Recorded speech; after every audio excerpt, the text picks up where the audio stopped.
Hey team, I want to start sharing video content about common questions or issues my clients have and ways we can remedy them. So one of my clients came to me recently and told me that he was experiencing tension that was extremely uncomfortable, therefore he stopped the workout or that particular exercise and progressed. But he circled back with me and was like, hey, I want to figure this out and what can I do? So since the beginning of this app, I've been forcing only one way to fix this problem. At my clients, right? I've only given them one option, but there technically is another option. It's higher risk, but I want to prevent it because if we keep going down the route of option A, which is foam rolling, stretching, and trying to find what the problem is, spending 10 to 15 minutes before we even start a workout, addressing the issue, and then we start the movement so that we don't feel the tension and we engage all the correct muscles so that we can progress safely.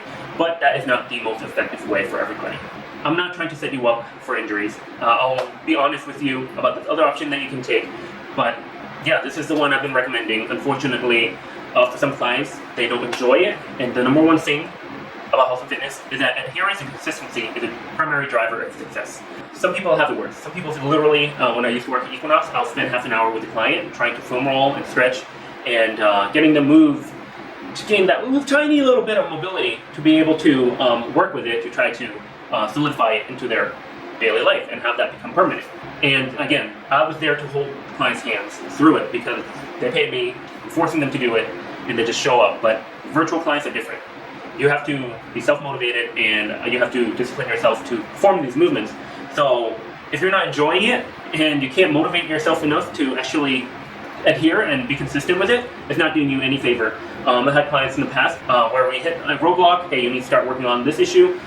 Eventually they work out less and less and less because they just simply don't enjoy doing that work. Before I progress, so I already presented option A because you're all familiar with this. This is the first option that I present you. Before we progress with option B, I must clarify that if you're feeling any pain at all while you're performing any movement, right? If it's a, let's say, squat and you're feeling pain in your left knee, to set an example, stop. You cannot continue with trying to go about it with option B. We must try to figure out what the pain is and perform a self-myofascial release work and stretching to balance everything before you can squat again.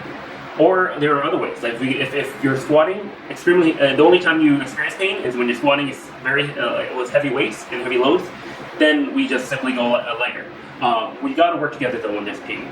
There's no option B when there's pain. There's only trying to stop the pain from occurring. All right, so now let's continue with option B. Option B is when I first started working out, I used to, let's say, run into the same issues you all have, where it was, hey, I'm performing this particular movement and I'm feeling only in, let's say, my right quad when I perform the squat, right? I'm feeling excessive tension in my right quad when I'm performing the squat.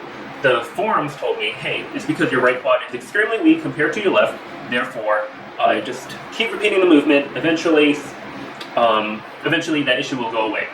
Sometimes it did. And the reason why this is because as you progress, right, as you continue to progress, there is no way for you to lift heavier or progress if you're moving in an inefficient way, right? If you're moving in an inefficient way, your body won't be able to get stronger because it's so ineffective at that movement.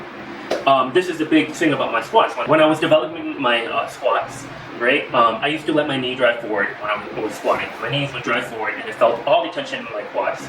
Eventually I struck a plateau. Once I started learning about squat form, where you have to sit your hinge and sit your hips back as you're squatting to engage more of your glutes, which are the strongest muscle groups in your body, then I was able to pass that plateau. It's because there's no way for you to continuously progress without hitting a plateau unless you're moving effectively. And that's simply it. Just repeat the movement, be safe with it, no pain again, and there's no pain at all, right? And simply just come back week to week from one more rep, add on a little bit of weight, increase a little bit more volume if you're having issues with the movement. And then eventually the problem should fix itself if you're being conscious and aware of that particular movement. Learning about proper squat mechanics helped me significantly, right? So if you send me a video, I can help you with, hey, why am I feeling this shoulder when I'm doing overhead presses, right? It may be because you're performing the barbell overhead press like this. You're leaning to one side and I can help point that out. The reason why I'm presenting option B now is because I don't want any of you to stop this consistency. It's being consistent and adhere to the program that you're on. So that's it for today. Hope you enjoyed this. So that's it for today. Hope you took something out of this video. But I'll catch you next time.